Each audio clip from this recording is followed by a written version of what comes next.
तो ऐसे कितने केसेस एज अ क्लाइंट आप लोगों के पास आ रहे हैं? ऐसे बहुत सारे केसेस अभी रिसेंटली में, क्योंकि शादी का सीजन शुरू है तो इससे बहुत सारे लोग हमारे पास आते हैं जहां पर हमें ये बताया जाता है कि हमने अपना फ़ोन में एक अननोन नंबर से एक डिजिटल कार्ड खोला, और जैसे ही डिजिटल कार्ड खोला हमारी इन्फॉर्मेशन चली गई और उसके बाद हमारे अकाउंट से मैसेजेस के थ्रू ऐसे पैसे डिडक्ट होने शुरू हो गए। आप सबको चेताने का एक यही तरीका है कि आप अपने बैंक अकाउंट की डिटेल्स अपने फ़ोन में बिल्कुल ना रखें, अपने आधार कार्ड की कॉपीज़ को भी अपने फ़ोन में ना सेव करके रखें, उन्हें फिजिकल फॉर्म में या किसी अलग तरीके से बैंक डिटेल्स को नोट करके रखें। यही एक बचाव का तरीका, और कोई बचाव का इसमें तरीका नहीं आप है। बच सकते हैं।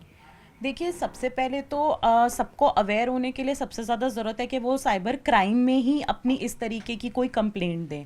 और साइबर क्राइम में जैसे ही आप कंप्लेंट देते हैं तो आपको उन्हें 1 वीक का टाइम देना होता है उसके एक्शन के लिए। अगर ऐसे में कोई एक्शन नहीं होता तो प्रावधान है कि अभी जो नया कानून पारित हुआ है उसके अंदर आप 175(3) में जाके बीएनएसएस के एक्ट में जो हुआ है जो पारित, उसमें एक मैजिस्ट्रेट को कंप्लेंट दे सकते हैं। जैसे नॉर्मल के तरीके पे जब पुलिस एक्शन नहीं लेती है तब उस तरीके से आप एक कंप्लेंट और एक पिटिशन बना के लॉयर के थ्रू आप मैजिस्ट्रेट को दे सकते हैं, और मैजिस्ट्रेट उस पर बाउंड होता है एक्शन लेने के लिए, और पुलिस से एक एक्शन टेकन रिपोर्ट होती है जो पुलिस से कॉल की जाती है, और पुलिस उस पर फिर बाउंड हो जाती है एक्शन लेने के लिए। एक ये तरीका है। अगर बाई चांस आपके कुछ पैसे भी चले गए हैं, इस केस में कुछ फ्रॉड हुआ है, तो आपके पास एक और प्रावधान भी है कि आप आरबीआई को इन्फॉर्म करें अपने बैंक्स के थ्रू कि हमारे इस तरीके से पैसे बैंक अकाउंट से चले गए हैं। उसमें भी आरबीआई ओम्बड्समैन के थ्रू बाउंड है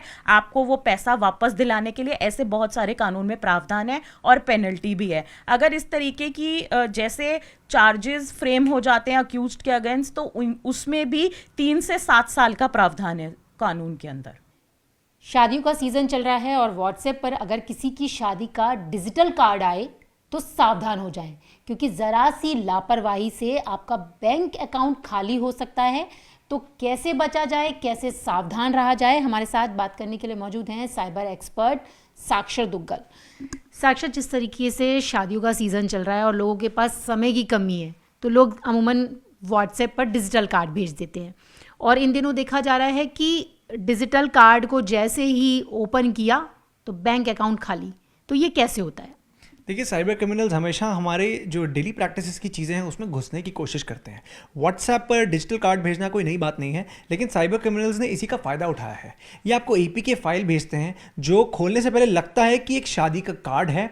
आप ऑब्वियसली उसको डाउनलोड करते हैं। जैसे आपने डाउनलोड किया और खोला, उसके अंदर एक मैलवेयर होता है। वो मैलवेयर के चलते सारा का सारा आपका डेटा साइबर क्रिमिनल्स के हाथ में आ जाता है, और वो डेटा किसी भी तरीके से मिसयूज किया जा सकता है, चाहे आपके फ़ोन नंबर हो, आपके बैंक अकाउंट नंबर हो। और हम लापरवाही इस मामले में ये करते हैं कि हम हर चीज़ अपने फ़ोन पे सेव करते हैं। तो अगर आप अपनी जो एसेंशियल डिटेल्स हैं, ज़रूरी डिटेल्स, आपके health records, banking records, passwords, अगर आप अपने फ़ोन में सेव करते हैं तो आप एक बात याद रखिए कि एक एपीके फाइल आप डाउनलोड करेंगे और सारा का सारा डेटा साइबर क्रिमिनल्स के हाथ में आ जाएगा। यानी कि हमें जो हमारे जो डॉक्यूमेंट्स हैं उनको हम सोच समझ कर अपने फ़ोन में रखें, क्योंकि बहुत बार होता है कि आधार, ये सारी चीज़ें हम रखते हैं तो वो एक क्लिक किया और सब कुछ गायब। तो कैसे बचें इससे?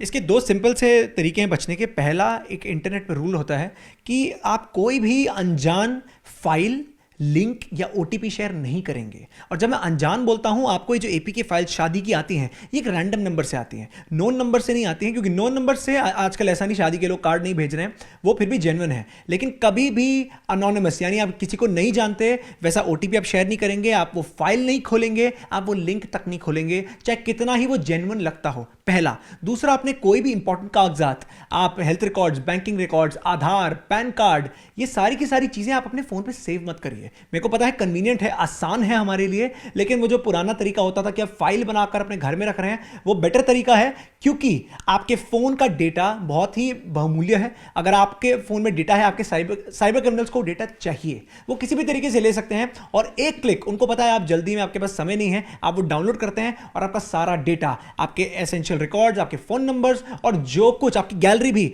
जो कुछ आपके फोन में है, वो सारा का सारा डेटा साइबर क्रिमिनल्स के हाथ में जा सकता है। तो साक्षर क्या ये भी तरीका है कि हम ये चेक कर पाएँ कि वो फ्रॉड लिंक है या सही लिंक है? क्योंकि कई बार क्योंकि जल्दीबाजी रहती है, किसी का कार्ड आया, हमने खोल के देखा कि अरे शादी का कार्ड है, फटाक से हमने उसे देखा और सब उसमें से हैक हो जाता है। तो क्या ये तरीका है कि हम उसको चेक कर पाएँ कि वो फ्रॉड है या सही है? देखिए, कुछ हमने केसेस ऐसे देखे हैं जहाँ पर जैसे साइबर क्रिमिनल ने जो मैसेज भेजा, वो मैसेज पढ़ के या तो उसमें टूटी फूटी इंग्लिश है या ऊपर नीचे ग्रामेटिकल एरर्स हैं जो आपको देख के कुछ ना शक हो जाता है, वहाँ तो आप पहचान सकते हैं। लेकिन एक फाइल एज इट इज़ आपके सामने रख दी जाए, और आज एआई का ज़माना है जहाँ हर चीज़, चाहे वो वीडियो हो, फोटो हो, टेक्स्ट हो, वो कॉपी किया जा सकता है, तो ये बताना कि क्या जेन्युइन है क्या नहीं है, ये बताना बहुत ही मुश्किल है। तो मैं हमेशा ही कहूँगा, अगर आप ये रूल फॉलो करते हैं कि रैंडम नंबर से मैं कोई ओटीपी नहीं शेयर करूँगा, कोई लिंक पे क्लिक नहीं करूँगा, कोई फाइल डाउनलोड नहीं करूँगा, तो आप ज़रूर सुरक्षित रहेंगे। अच्छा, एक चीज़ ये बताइए कि जब हम लिंक पर क्लिक करते हैं तो ये बहुत सारे ऐसे केसेस आए हैं जो हमने सुने और देखे भी कि लिंक पर जैसे ही क्लिक किया और उसके बाद बैक टू बैक मैसेजेस आने लगते हैं। ये भी सच है। क्यों? क्योंकि जैसे आपने लिंक पे क्लिक किया, जैसा कि मैंने कहा, मैलवेयर उसके अंदर होता है, आपका सारा डेटा साइबर क्रिमिनल्स के हाथ में आ गया। अब आपको तंग करने के 10 और तरीके हैं। चाहे आपको रैंडम नंबर से कॉल करेंगे, या आपको, और उसमें से अगर आपने कॉल उठा लिया तो वो बोलेंगे हम कोई XYZ ऑर्गेनाइजेशन से बोल रहे हैं। किसी भी तरीके से आपको झांसे में लाने की उनकी स्ट्रैटेजी रहती है, क्योंकि अब उनके पास आपका डेटा आ गया। अगर आप आज बच भी जाएं, अगले महीने वो कुछ और बन के कॉल कर लेंगे। और हम आजकल देख रहे हैं, ये जो स्कैम है, ये डिजिटल अरेस्ट जो केसेस हैं, इससे भी लिंक किया जा रहा है कि लोगों के नंबर्स इसीलिए निकाले जा रहे हैं क्योंकि उन्होंने कोई एपीके फाइल डाउनलोड की, चाहे वो शादी का कार्ड हो चाहे कोई भी हो, वहां से उनका डेटा निकला, 1-2 महीने बाद उनको कॉल आया और वो डिजिटल अरेस्ट स्कैम बन गया। यानी वो एक क्लिक के चलते आपके कई लाखों चले गए।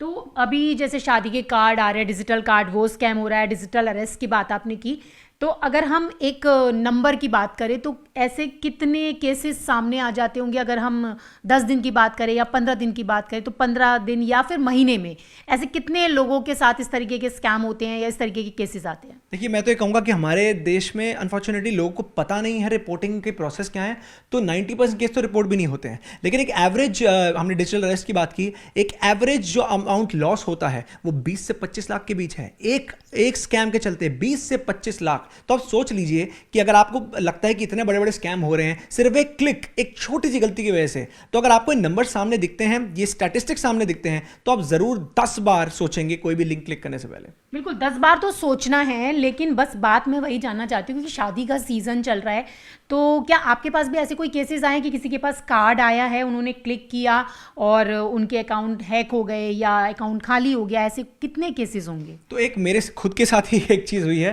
कि ऑब्वियसली शादी का सीज़न है, तो मेरे को एक रैंडम नंबर से एक एपीके फाइल आती है और उसमें मेरा दोस्त जिसकी शादी होने वाली है उसी का नाम था कि मैं आपका दोस्त हूं, ये मेरा दूसरा नंबर है और ये मेरी शादी का कार्ड है, जैसे मैंने आपको बोला था, आप ज़रूर आइएगा। लेकिन क्योंकि मैं फॉर्चुनेटली ये चीज़ों में डील करता हूं, तो मैंने अपने दोस्त को कॉल किया और पूछा क्या आपका दूसरा नंबर है, तो पता लगा ऐसा कुछ था ही नहीं।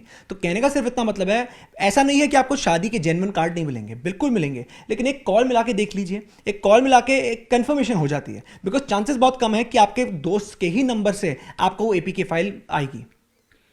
तो यहाँ पर साक्षर बता रहे थे कि अगर आपके फ़ोन पर भी कोई इनविटेशन कार्ड आए तो उसे जल्दबाजी में क्लिक करने की बिल्कुल कोशिश ना करें, क्योंकि अगर आप ऐसा करते हैं तो आपका फ़ोन हैक हो सकता है या आपका बैंक अकाउंट खाली हो सकता है।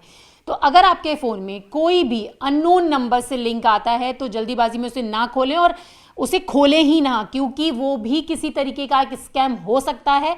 तो आप पहले ये चेक कर लें क्या वो सही व्यक्ति ने भेजा है या नहीं भेजा है, क्योंकि इन दिनों डिजिटल कार्ड के थ्रू बहुत सारे स्कैम हो रहे हैं, लोगों के बैंक अकाउंट खाली हो रहे हैं और डिजिटल अरेस्ट जैसी चीज़ें सबके सामने हैं। विजय विशाल के साथ न्यूज़ 18 इंडिया के लिए रचना की रिपोर्ट।